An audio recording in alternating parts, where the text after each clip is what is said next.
Good morning, Professor Garlic. How wonderful it is to see you again, Lenora dear. Oh, here.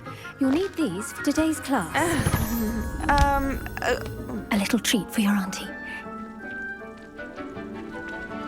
Ah, hello.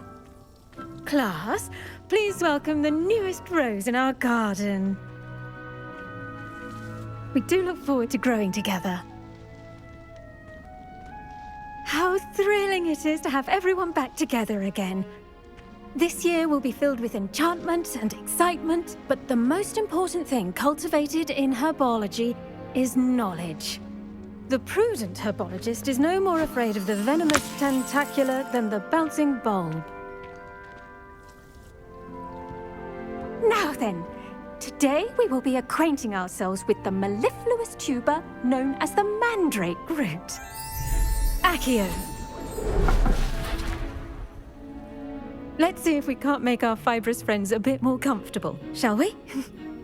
First, let's protect our ears.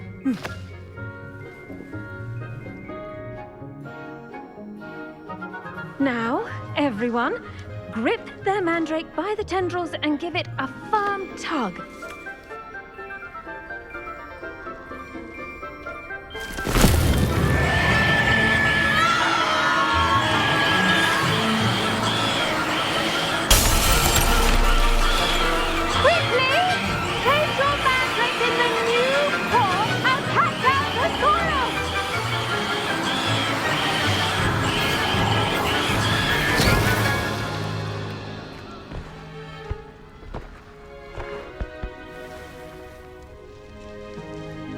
The soil should envelop the root like a warm, dirty blanket, putting the mandrake right at ease.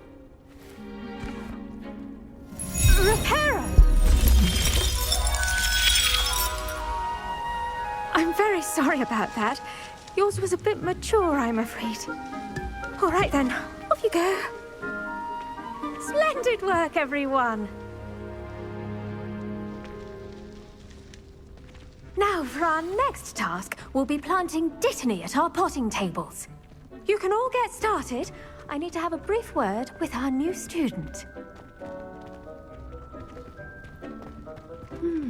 I wonder if hippogriffs like knotgrass. Yes, Professor. Firstly, well done with your mandrake. They can be rather difficult to get a grasp of. I enjoyed it. I nearly went deaf.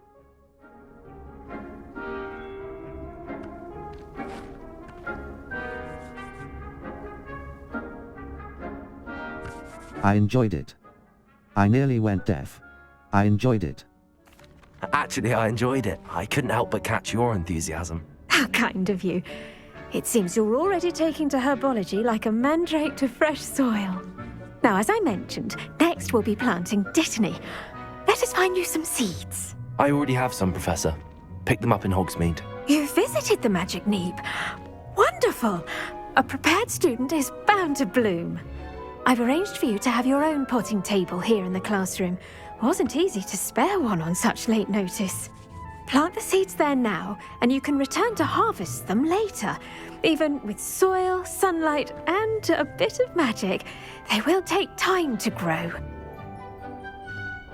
Let's see how to balance my star thistle arrangement. Miffler's Fancy or roses?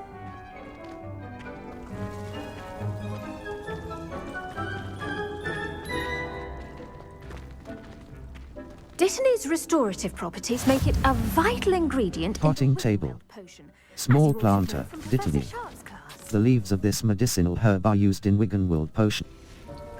Well done!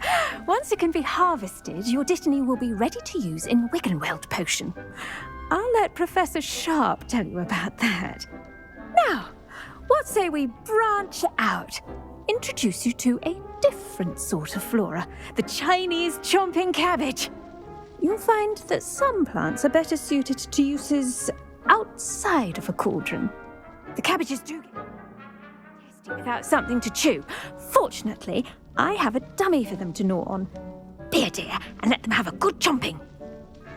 Yes, Professor. They're in in the other greenhouse. It's just at the end of the footbridge leading out of this room.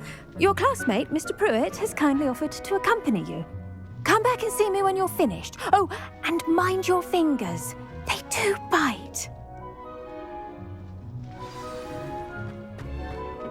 Hello. Saw you on your way to Hogsmeade the other day.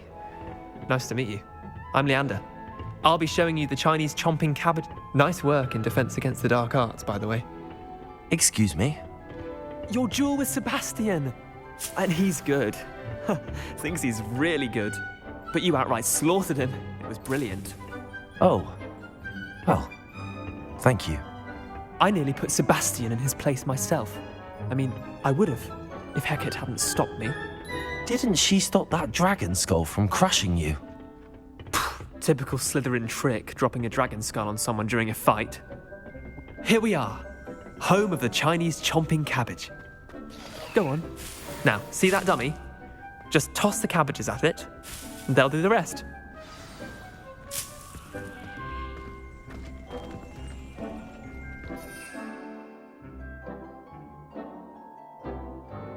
Four.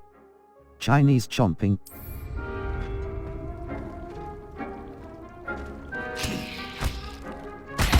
Look at that. They'll chomp on anything they can get their mouths on. Mum planted some in her garden last year to keep the gnomes out. Did save her the de-gnoming, but they left her honking daffodils in tatters. Vicious little bastards, aren't they? My kind of plants.